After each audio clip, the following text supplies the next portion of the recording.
Biggest Indian awaited movie ఏదైనా ఉంది అంటే ఇప్పటి వరకు అది పుష్ప అని. ఏ హీరో కూడా 300 కోట్లు అయితే పారితోషికం అయితే తీసుకోలేదని చెప్పుకోవచ్చు అనమాట.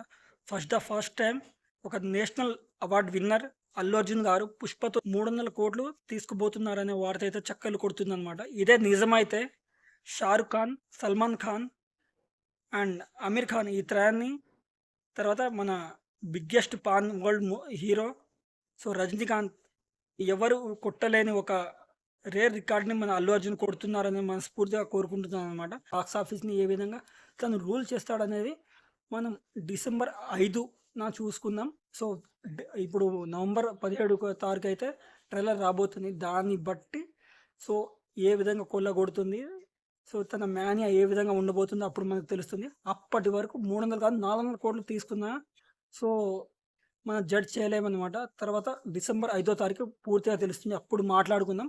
కానీ ఈ 300 కోట్లు తను తీసుకున్నారు ఏదైతే వార్త వస్తుందో అది తీసుకున్నా తీసుకోకపోయినా తన రేంజ్ అయితే ఎప్పుడు అలానే ఉంటుంది. మన నేషనల్ అవార్డు విన్నర్ తను. సో మన 69 సంవత్సరాల తర్వాత మనకు తెలుగు జాతికి ఒక నేషనల్ అవార్డు అయితే తీసుకొచ్చారు. సో ఈ మూవీతో ఇంకో నేషనల్ అవార్డు కొడతారని మనస్ఫూర్తిగా కోరుకుంటున్నాను. సో ఇంత వరకు 300 కోట్లు పారితోషికం అయితే ఎవరు తీసుకోలేదు, రెమ్యునరేషన్ అయితే ఎవరు తీసుకోలేదు. For the first time Pushpa 2కి మన అల్లు అర్జున్ గారు 300 కోట్లు అయితే తీసుకుంటున్నారని ఏదైతే వార్త అయితే చక్కర్లు కొడుతుందో, ఇది కానీ జరిగితే the biggest pan Indian hero అని చెప్పుకోవచ్చు అనమాట. రెమ్యునరేషన్ ఏ హీరో కూడా తీసుకోలేదు. తీసుకునేంత స్కోప్ ఉందా అంటే ఎస్ ఉంది. ఇప్పుడైతే ఏదైతే పుష్ప ర్యాంపేజ్ కానీ, పుష్ప ఎక్స్పెక్టేషన్స్ కానీ, పుష్ప రూల్ అని కానీ, ఏదైతే ఈ ఫీవర్ అయితే నడుస్తుందో, ఈ మ్యానియా, ఈ యుఫోరియా అయితే ఏదైతే నడుస్తుందో దాని పట్ల 300 కాదు 400 కోట్లు తీసుకున్నా తక్కువే అని నేను అంటానన్నమాట.